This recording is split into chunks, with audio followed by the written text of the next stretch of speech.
Steakhouse Prostitution. Men don't want to take women out anymore. I need a real man to take me to Ruth's Chris. Don't even slide into my DMs if you aren't talking steakhouse dinners. I think the man should pay for the dates. Don't be cheap. It's not attractive. I need him to cash at me for a babysitter, an Uber, and to get my hair done before I'll go out with him. Some loser from Hinge tried to take me to Olive Garden for a first date. What a broke piece of crap. I'm a 5-star girl, okay? I don't do basic restaurants. Hello, is anyone there? Hello, welcome to McWackles. Some creep from Tinder demanded we get physical because he paid $300 for the date. He was furious and even had the nerve to tell me that I should have to pay for my own meal and drinks. Men are so disgusting. I don't owe you my body for a lousy couple $100. Ew! So I had a great time. What do you say we go to my house to have a drink? Absolutely not. You post pictures on Instagram in your underwear bent over for the world to see, but now you want to pretend you have morals. Ew, you're a creep. I don't owe you anything, weirdo. Well, that was a waste of $400.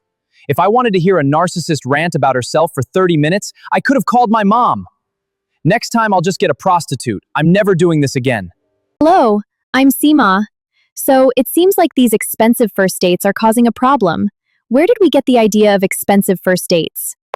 During the 1980s and 90s, television and cinema explicitly romanticized high-end consumerism and a culture of fornication and casual sex. They promoted expensive dinner dates as a way for a man to project status and serious intent. Let's start with Wall Street from 1987. It cemented the idea that a high-value man takes a woman to a series of opulent dinners to create a relationship. Who created this movie? Oh, probably a coincidence. When Harry Met Sally, 1989. Sitting at Katz's Deli, Sally vocally fakes an orgasm at the table to prove a point. Totally classy. Now we understand where men get these ideas about these dates, huh? Who made this movie? Okay, another coincidence, no big deal. Pretty Woman.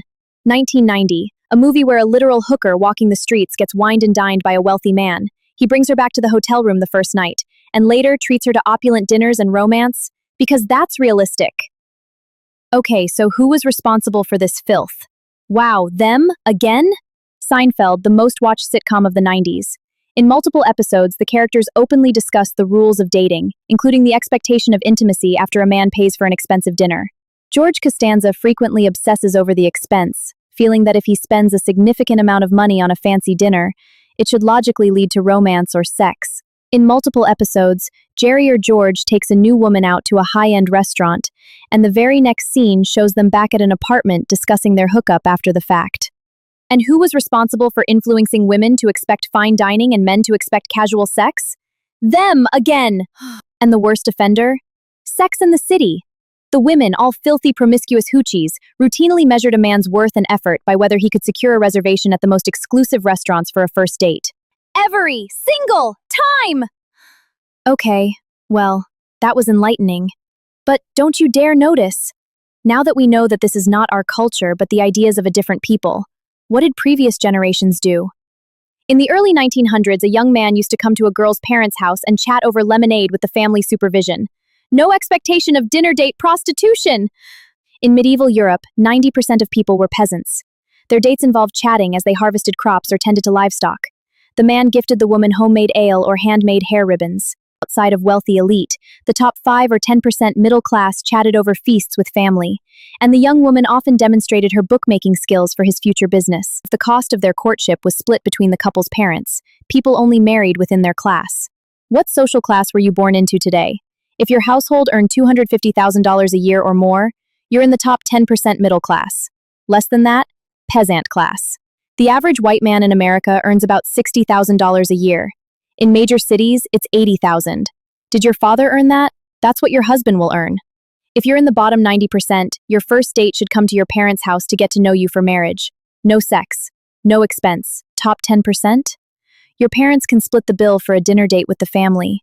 And he might bring you a gift and you might bring him baked goods. Oh, honey, that's cute. But these new rules don't apply to me, Seema. I'm hot. I can get a millionaire. Did you win a beauty pageant? Or are you a supermodel? No? Millions of followers? No? The rules do apply to you. Don't be delusional. Sit down and shut up. Shows how much you know. I was the prom queen. That isn't rare. This only means you get to marry a hot peasant. Marry the prom king. He sells insurance and you'll live in an apartment.